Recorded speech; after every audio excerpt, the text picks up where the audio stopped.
All right, ladies and gentlemen, we got a cup today. The cup is all about ecosystems. We talked about it on live stream on YouTube, but I want to talk about ecosystems. I'm not talking about the Earth's ecosystem or any other biological ecosystem. No, that's not what I want to talk about. I want to talk about the ecosystems, the gaming ecosystems. Because honestly, when it comes down to video games as a whole, I think that console, PC, Nintendo, because they're obviously on their own, has really, really little to do with how you should go about picking what to play games on. And rather, when it comes to gaming, you should think about one word and one word only, and that is ecosystems. And now, some of you be like, well, obviously ecosystems are going to be contingent on, the console. If you get a PlayStation, you have the PlayStation ecosystem. That, my friends, is how it used to be. When it comes to gaming as a whole, when it comes to any sort of video game library, ecosystems now are cross-platform, but it depends on how you decide to go about playing your games. So let's start with one ecosystem that is probably one of the more closed ones and get into the most open ecosystem combination. And I'm saying that ecosystems are actually going to be dictated by your libraries, not necessarily by your devices. So let's first start with Nintendo. Continuing on, so Nintendo as an ecosystem is very closed. You are going to be strictly bound to the Nintendo devices. And some of that might not even be Nintendo devices across the board. Some of that might be just Nintendo devices current gen. Because the last Nintendo device that we got, the 3DS, none of those games are available to us on our current Nintendo device, which is the, say it together, Nintendo Switch. And so when it comes to ecosystems, Nintendo is the absolute most closed off one out there, because some of their actual games that they have, their older titles, those aren't even available to you on current hardware. And so their ecosystem is not only generationally, not only hardware, but also generational. There are some that do cross-generation, and we're hoping that the Switch 2 is going to be cross-generation, but as it stands now, all we know is that the Switch 2 is coming out at some point. Now, let's go into the next closed one. That's going to be PlayStation. PlayStation as a whole is a closed ecosystem, but we have some openness to it. First, we have the cross-platform, not cross-save stuff that happens with the current gen. Okay, so if you're playing cross-platform games that have cross-save, then you're going to be able to do some sort of thing, right? Nintendo doesn't have as many of those, so I excluded them. But when it comes to PlayStation, you have also hardware that allows you to play on multiple devices. The PlayStation Portal, also the PlayStation 4 last generation device, is still able to be used at some capacity. There are games that are coming out that are less and less compatible with PlayStation 4, but for the most part, the PlayStation 4 has been continuously supported throughout this generation, which has been really interesting. Really interesting, seeing as how the PlayStation 4 is old, but it's still being supported. Bizarre. Now, PlayStation as a whole, they are certainly more restrictive when it comes to their ecosystem, right? Their games are tied to their hardware. Their hardware is tied to their, stuff. Ooh, exciting. Thank you, Playing to Win, for the follow. You're going to be live in a cup, which is super cool. These are live, by the way. These are being recorded live. I will interact with some of you. Some people are like, it's weird to see this happen about, live. But as we continue on, PlayStation is closed. Okay, now we're going to get into one that's a little more open. We have Xbox.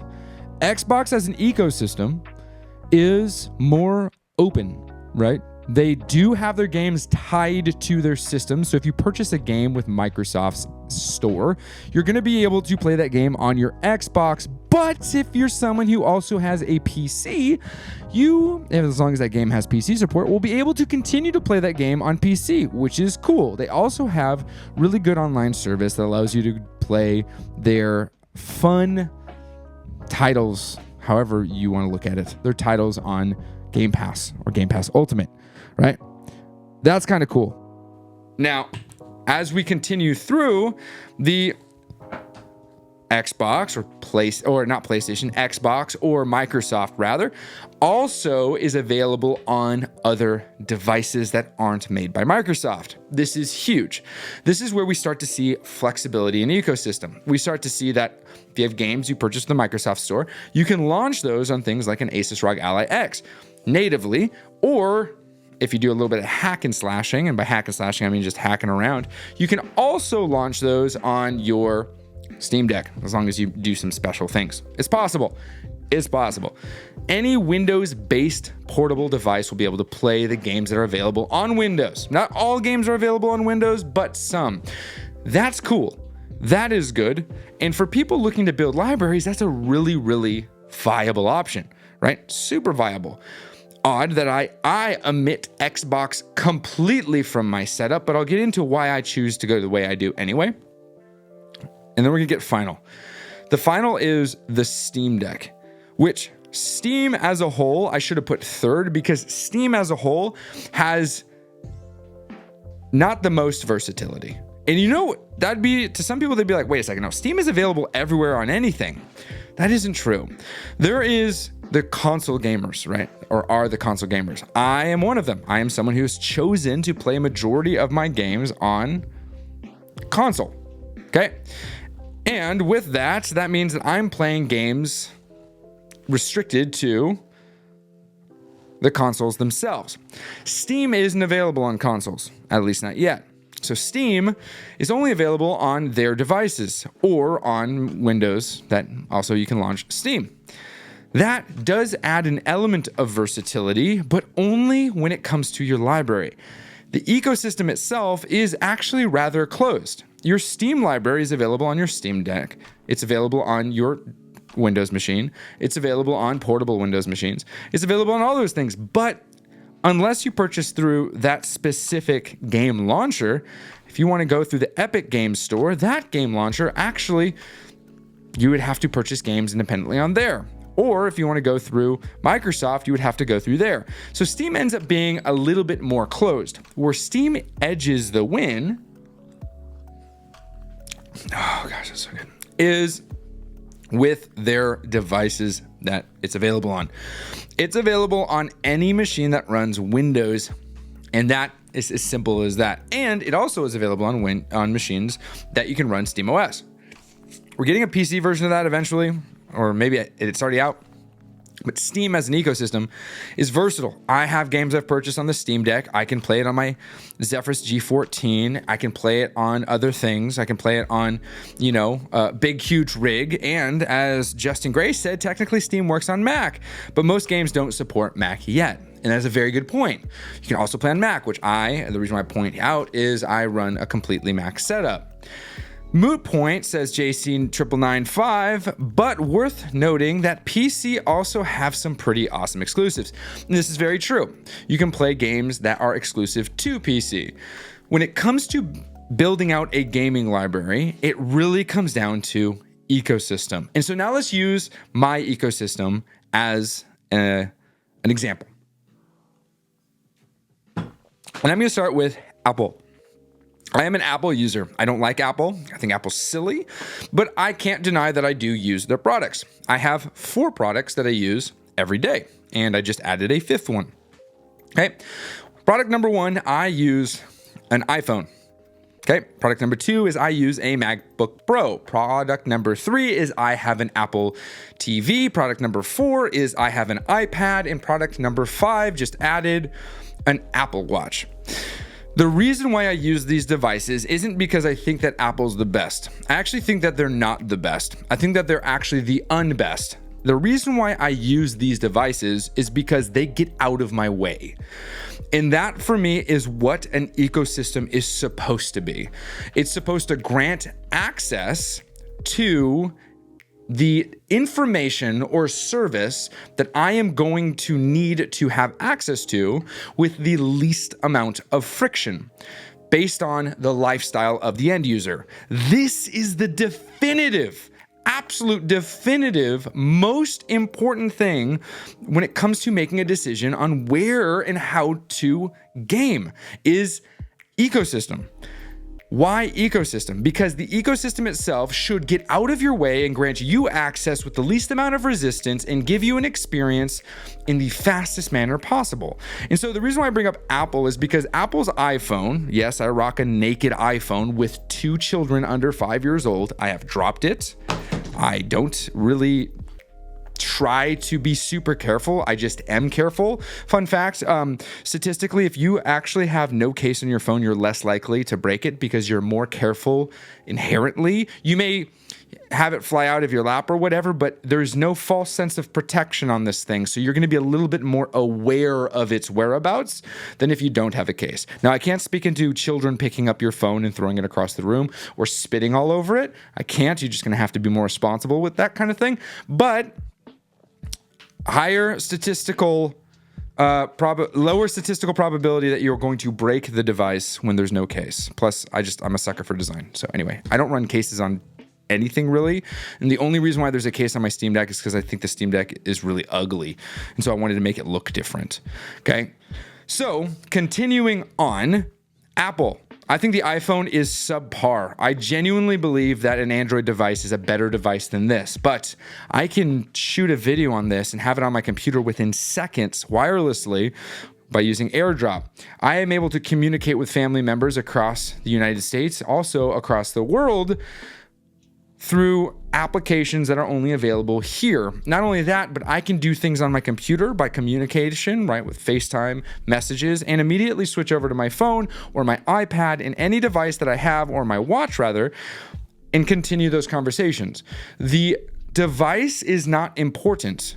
It's the service that is important. The same thing happens with my computer. My computer is a Mac. It is not the best. I think that Windows is better, but I cannot deny that it gets out of my way when it comes to doing things. Sure, I don't have flexibility with my applications. I have to go through their app store, and trying to get third-party stuff on here is tough, and also support for third-party things is tough. But those third-party things are few and far between, and the compatibility that I have with the things that are compatible is very, very good. Okay? iPad is a redundancy, but a good device when working through productivity. And lastly, the Apple TV is an extremely usable and user-friendly device when it comes to managing media and bringing information from my other devices to a TV in the living room. Finally, the Apple Watch grants me access to communication without having to use my phone, and it's just simple, okay? I bring all this up in that detail because when it comes to my devices, I manage them a little bit different. Okay, I have PlayStation, Nintendo, and Steam. Two of the worst ecosystems, followed by a third that is extremely flexible. Why the heck would I do that? Right? Reason number one, I have a Nintendo device because it grants me access to every Nintendo game out there that is available to me. I need that. Also, it's a portable device, so it allows me to be portable, and allows me to be not only be portable, but be portable with great games. Awesome. I have a PlayStation 5 Pro coming in because it grants me access to my games quickly, very quickly. Now, some would ask, why wouldn't you just spend a few extra dollars to get a PC, and then you would be able to play those games both on your PC and on your Steam Deck? The chances that the games that I want to play on a PlayStation 5 Pro will run well on a Steam Deck are low. Let me give some examples. I have something like Final Fantasy VII Rebirth. That game is not going to run well on a Steam Deck. Can it run? It might be able to, but it's not going to run well. Final Fantasy 16, not going to run well. Final Fantasy 14 apparently runs okay, but if I want to play an MMO, Final Fantasy 14, not going to run absurdly well. Now, I can do some cool, fun things. Resident Evil 4, it can look good, but it's not going to run well. The reason why a PlayStation 5 Pro exists is because for $700, right, expensive, it can run games well. At least that's what it's advertised to do. If it can't do that, then obviously there's going to be some extremely disparaging comments about it. But as it's advertised, it's going to run games well. So having the flexibility to play games on my Steam Deck as well as on the PlayStation 5 Pro doesn't really make as much sense as originally anticipated, because the PlayStation 5 Pro is meant to be playing specific AAA titles on a TV, a 4K OLED TV, 43 inches, well, or on a TV, a 55 to 65 inch 4K TV. Well, that's the purpose of it. And so with those kinds of experiences, it's important then at that point to start making decisions. If I was to go down the 100% PC Nintendo route, I would be missing out on one experience in particular that I didn't realize I valued until I started considering the following, which was, where do I game? I game on a TV. I am a TV gamer. I am not a monitor gamer. And that, I think, is massive when it comes to making decisions. And so when looking at video games, it is no longer really, or video game libraries, is no longer really, will Xbox, PlayStation, PC serve me best? It's which ecosystem, which combination of technologies is going to grant me access to my games the best way possible with the least amount of friction immediately. And therein lies the criteria in which you should look at which devices to acquire. PC is going to do the best of all of them when it comes to performance if you pay the right amount of money, and flexibility if you utilize all the different services. But it may actually still be a subpar experience for you if you are someone who doesn't value some of those features, or worse yet, doesn't actually enjoy monitor gaming. I think we have moved past TV and moved past PC versus console, and it's come down to TV versus monitor. That is the true thing, and that is going to be the next cup. TV versus monitor. Which experience is the best for the modern day casual gamer? Cheers to you. Play more and be kind.